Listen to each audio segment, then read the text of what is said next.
So, like, for instance, 5 years ago or so, when you started doing a lot of the stuff on like orphan trains and getting into that, like I was saying, people are now finding out that their families came from these kids.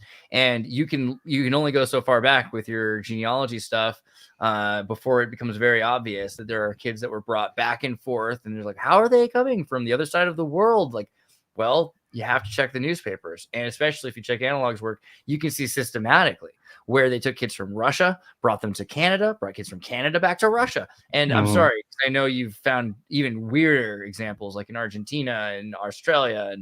But I mean, there's a bunch of kid swapping going along. And then there's all these pictures of them being put into these work camps, like have them build the new bridge or something. It's like, where are all these kids getting jobs? Well, where are these kids coming from? Yeah.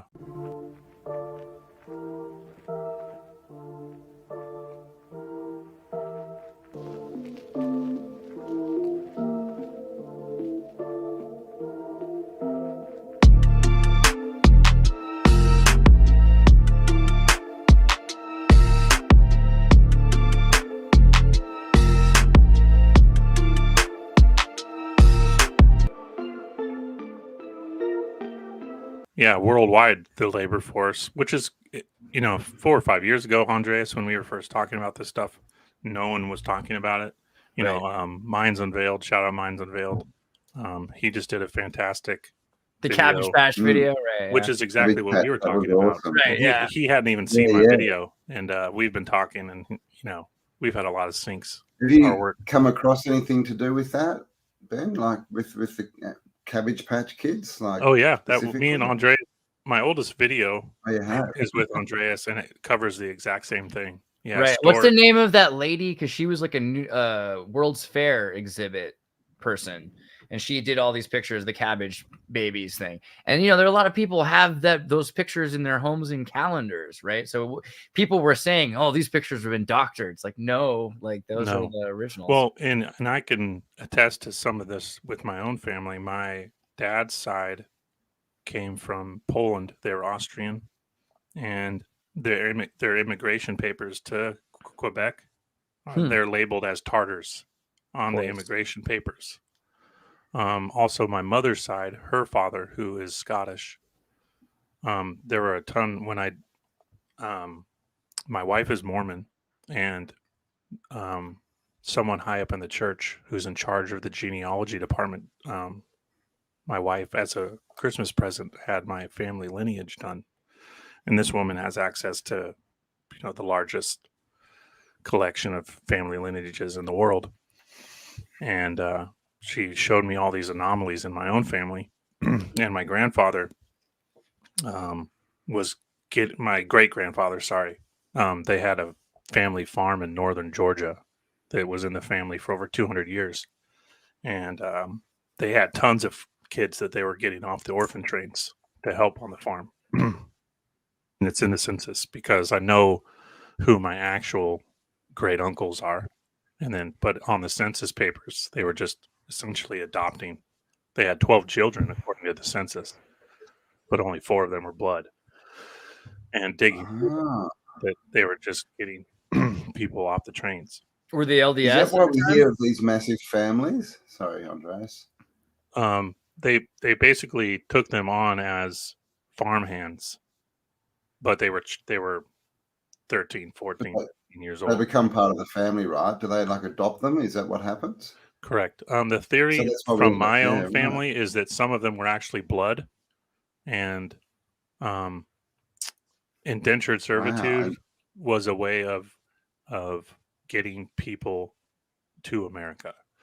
So there's a positive spin to it that you had to falsify, because my mom's mom is a Cherokee Indian, part Cherokee Creek, and her father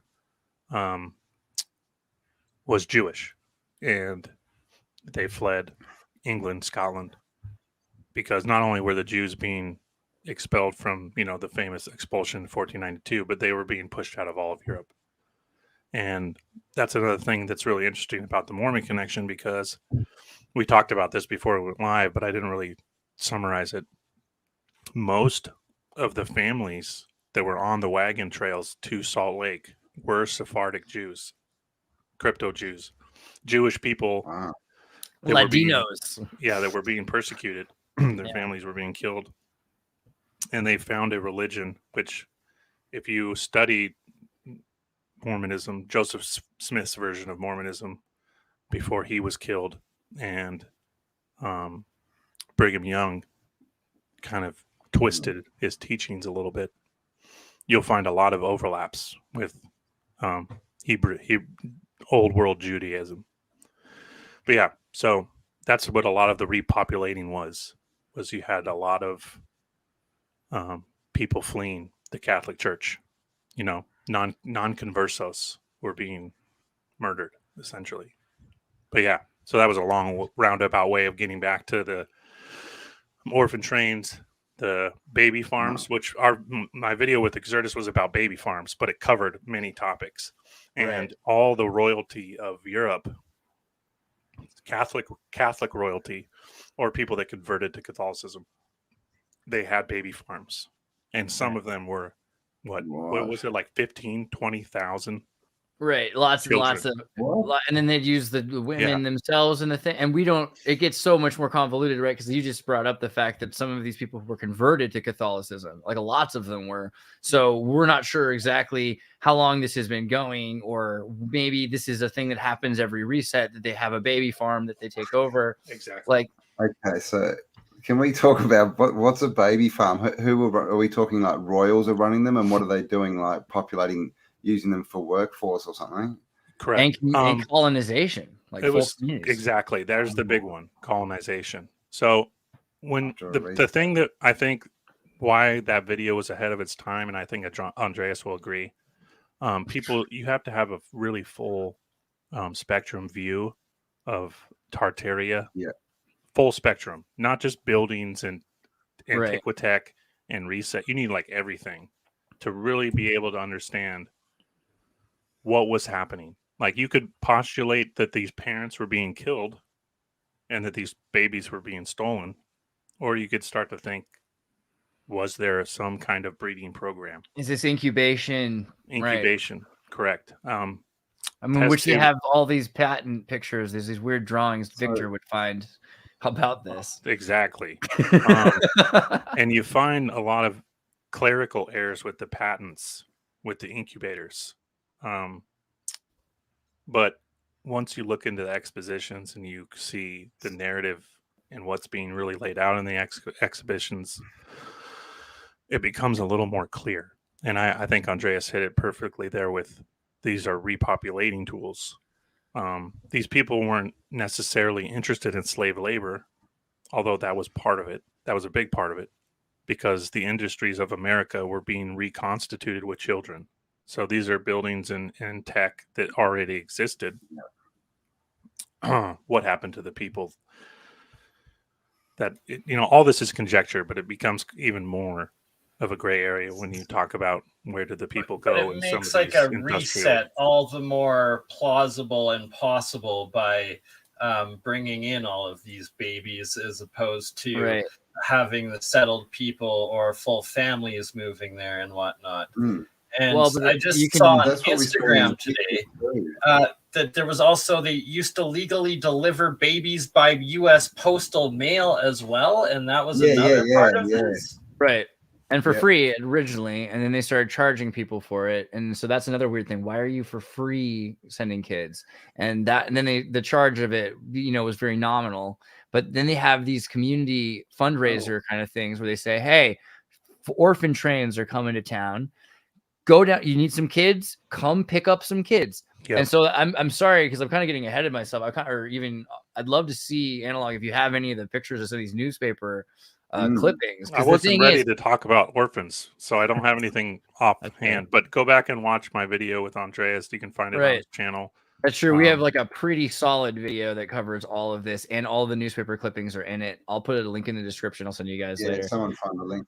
But you'll definitely start to see these pictures of orphan trains. If you type in orphan train, at this point, the internet's starting to expunge. When we did the video, there was almost nothing. Right. Like, that's again why I was using newspapers, because you could find quite a bit. But now it's just like You can find. And a big thank you again to CJDV again for your support. Thank you very much. Just so, are you thinking with these farms? Are we talking test tube babies, or are we talking some kind of mass insemination program as well? I think it's a little bit of both. There are regions like the Bolsheviks and I think world wars, especially World War One, were constituting certain things like this. A mother who had a child, even if she was married, if her husband died in the war, the church took the baby. Right. If there was only one parent, and this is not conjecture, this is historical fact, and it was in most of Europe, a lot of Europe, especially Catholically controlled. A friend of mine, Ed Annunziata, the guy who made Echo the Dolphin, the Sega Genesis video game, his name Annunziata comes from the fact that his great whatever mother took the baby and put it into the mouth of this weird demon looking statue thing that opens on the other side of the cathedral, and then when you close it, the other side opens and the baby falls into the church. And so that's the Church of Annunziata. Oh, wow. And so there's like tens of thousands of people with that name, and there's a lot of examples like that. Well, and didn't Jerry Seinfeld come out and say that his he said that his dad or his I think it was his father, orphan trainer. Right. No, incubator baby. Oh, incubator, yeah, sorry. Oh, he did? Yeah, I think so. Like a Coney Island one or something like that. That's interesting.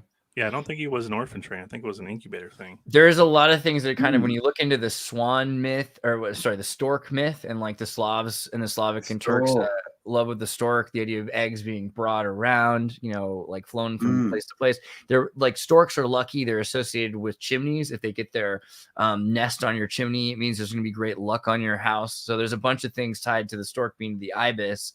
And there's these old books like the Tartarum Bellicum and the Codex, the Cotton Codex, which have stories in them that refer to. And so again, Victor, with some of these pictures, we'd love to see again machines for making babies, and babies are coming out of these machines. And so some people say it's an alchemical metaphor. There's a lot of ways that British scholars hide what's going on, right? But they're babies, and so the idea of creating lots of babies at once and then starting off new kinds of humans or augmenting humans for whatever period, right? This becomes into question. Are we under this thing that's wet wiring our brain and it's genetically modifying us? And if you look at all the different kinds of humans, like there's a point very recently where we have a lot of different kinds of bipedal hominids, and you've got Neanderthal, Denisovan, Floriensis, and now we just call it Bigfoot and people dismiss it. But this isn't like a long line of things. These are all at the same time up until recently. Exactly. Yeah. I believe it was called like Homo gigantus or something like that, the larger hominid that they admit in the fossil records recently. And that's the Peking man, and the Peking man is discovered by Pierre Teilhard Chardin, who is the Jesuit priest, basically from the Exorcist movie, but also the dude who brought evolution to the Catholic Church.